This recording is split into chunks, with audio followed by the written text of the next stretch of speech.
How many of you have studied Mimetic Desire? So how many of you know what mirror neurons are?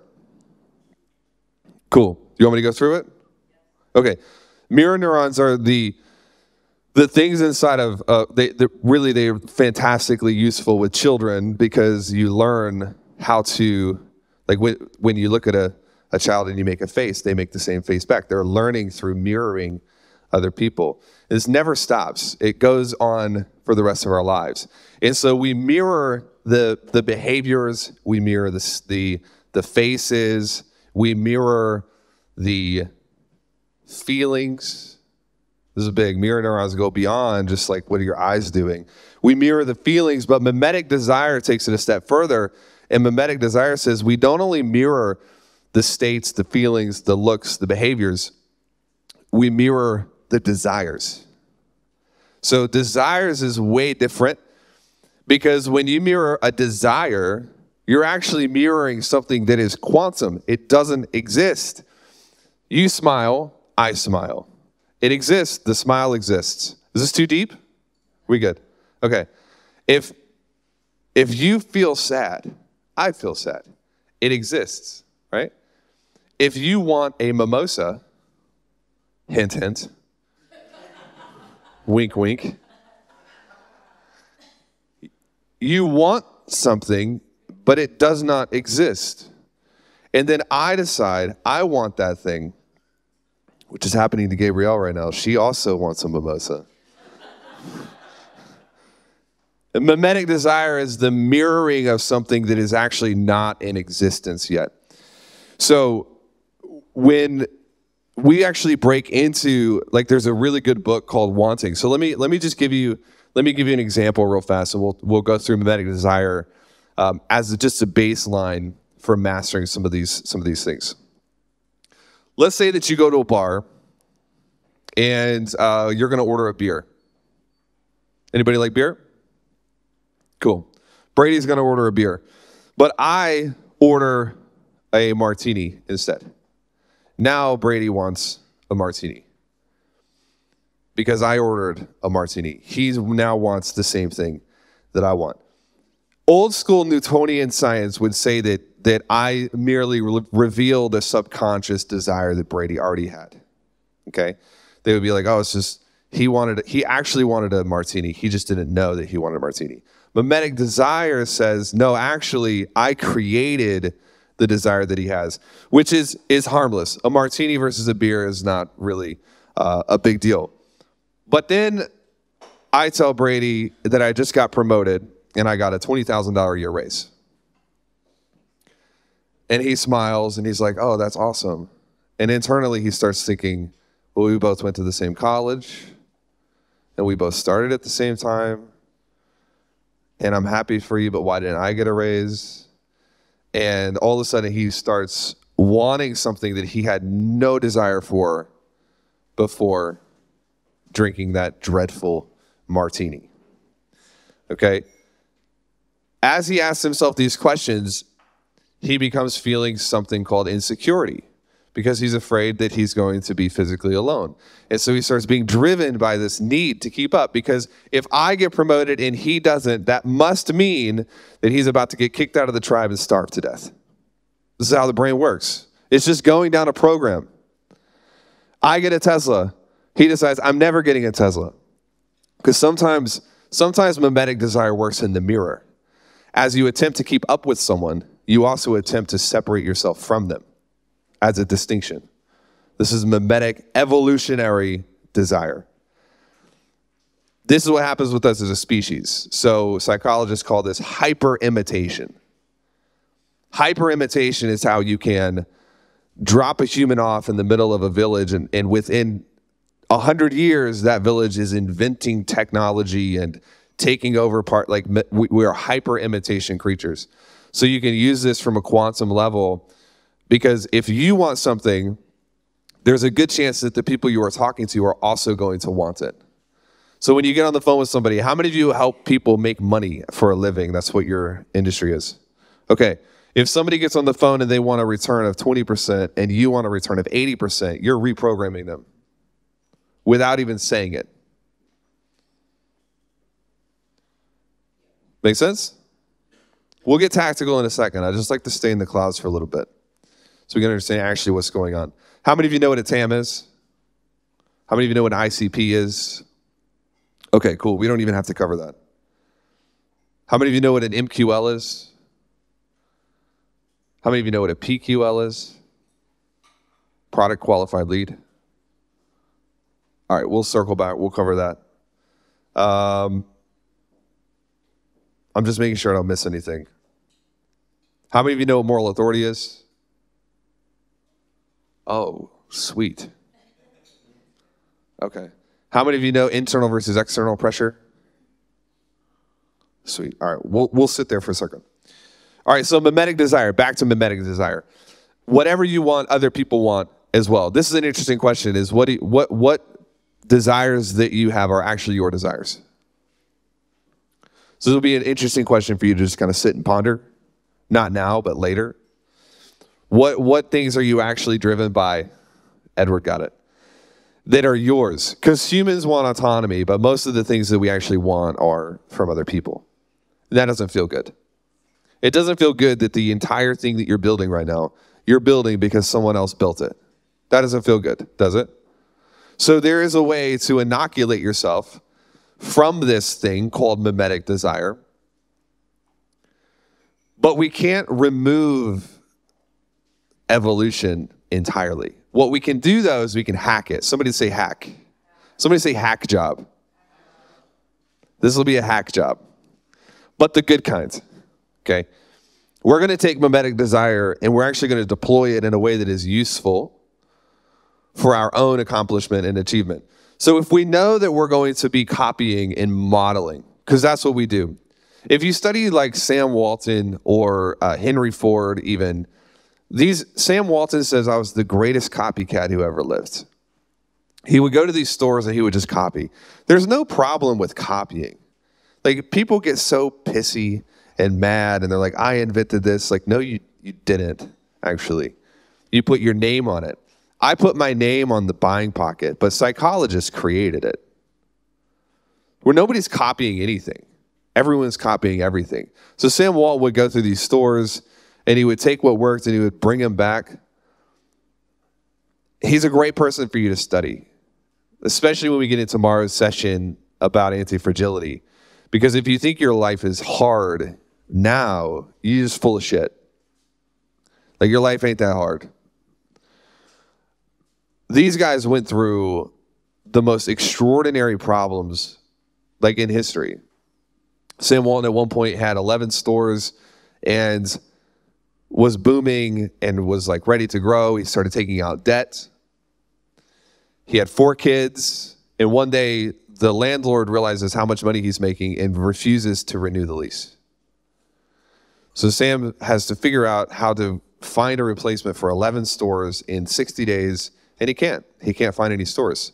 So he's got all this merchandise in these stores. He can't find another place to have the stores. He's got 4 kids. For the first time in a long time, he's like, I don't actually know how we're going to afford food and keep the stores. So he fire sales the stores and the merchandise to the landlord. This is real shit. And we complain about CPAs and lead costs. Like we are the weakest of all time if we can't tap into history and look at where people have come from and what actually took place to get here. I'm getting distracted. Copycats. Everyone is copying everyone else, right? We know mimetic desire is a thing.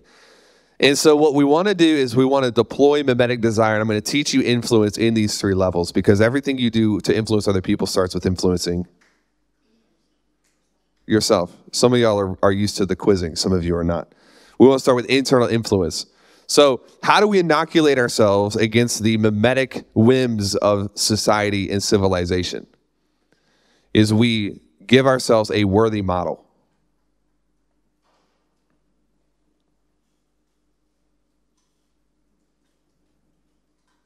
It sounds real simple. But who has some examples of worthy models? If you're an OG client, be quiet because you're going to cheat. Worthy models. Who would they be? People say like Elon Musk, Taylor Welch, What does your mind do? You think to, who has done what I'm trying to do, right? Isn't that the normal question? Who has done what I'm trying to do? Who has done something bigger than what I want to do? These are Newtonian questions. These are not going to give you the ability to harness mimetic desire. There's only one person who is a worthy model, and it's the version of yourself 10, 15, 20 years into the future who has achieved everything that you're trying to achieve right now. That's the only worthy model that we actually have to anchor around. Because all other forms of mimetic desire leave us reactive. True? So reactivity is not the state of growth. And all of the business owners in the room know it. Because when you wake up putting out a fire, putting out this fire, you can't build anything. You're just constantly just being swung back and forth between different objects. So the object of mimetic desire for us has to be programmed in such a way that it is ourselves from a future state. Make sense? So we'll talk about how do we do that. Unless you already know, then I'll skip it. You tell me. No, like actually tell me.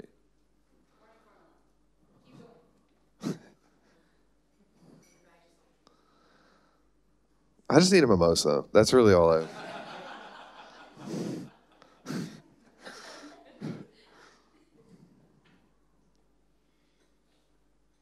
All right, quick exercise. Let's do this real fast. No notes, just think about it. Actually, let's go ahead and close our eyes so we can actually get into state for a second. We're going to do a quick exercise, and then we'll be back. So we're in London, beautiful city, tons of history, and we're with our favorite people, Taylor's team. And let's imagine for a second that this is actually the second time that we've been here for this exact event in this exact location with the exact same people. We've been given a time machine, a magical opportunity, because at one point in the past, we were here for this exact event, and we did not maximize it. We didn't maximize it. And we got the opportunity to come back and relive it and maximize it so that we can correct the way that we treated it the first time. The first time we weren't present. We did not participate in it. We didn't enjoy every moment of it. And we regret how we handled the first one. So we got to come back and relive the exact same moment in the exact same location, but we got to do it perfectly. What would you do to live it perfectly, to maximize the moments and the memories? How would you treat it? How would you show up? What questions would you ask? What people would you see? What people would you avoid? You've gotten an opportunity to fix the experience. All right, now open your eyes. When you do this with your entire life, you are able to actually create a perfect experience in everything you do. This exercise comes from Viktor Frankl, who survived 6 years of concentration camps. He said, if you can picture your entire life as if it's your second go, the first round, you made every mistake possible. And you're getting a magical opportunity to go back and relive it. And this second time, you get to relive it with the knowledge of everything you did wrong the first time. How would you live it? This is future state living. So every situation that I find myself in, when I'm present, I'm usually going through this exercise of how would I maximize this moment as if it was the second time and I did it wrong the first time. And when you do it, you get this list of things that you would change. And then your adherence, somebody say adherence. Adherence is a big deal. Everyone can set goals, but can you adhere to the process of creating those goals. Adherence is really where the second tier of humans struggle. There's a 80% of the world that really struggles with creating a perfect vision to begin with, because there's only two states. There's create and escape, right? And escape, 80% of people live inside of escape. They don't even know what they're trying to create. But then once you guys are all 20%. Nobody in here is bottom. You guys are all creating things, building things. But the second, what you struggle with and what I struggle with is actually the adherence of the process of getting from point A to point B. And so this example is, and this exercise is how you create a future state. It's how you create that future state. There's all of this science now around the meaning of the present being attached to your future state and your future purpose. So there's a couple scientists that have gone really deep into basically what they call the psychology of meaning, which is like, why do we exist? Viktor Frankl was like his thing was purpose and meaning.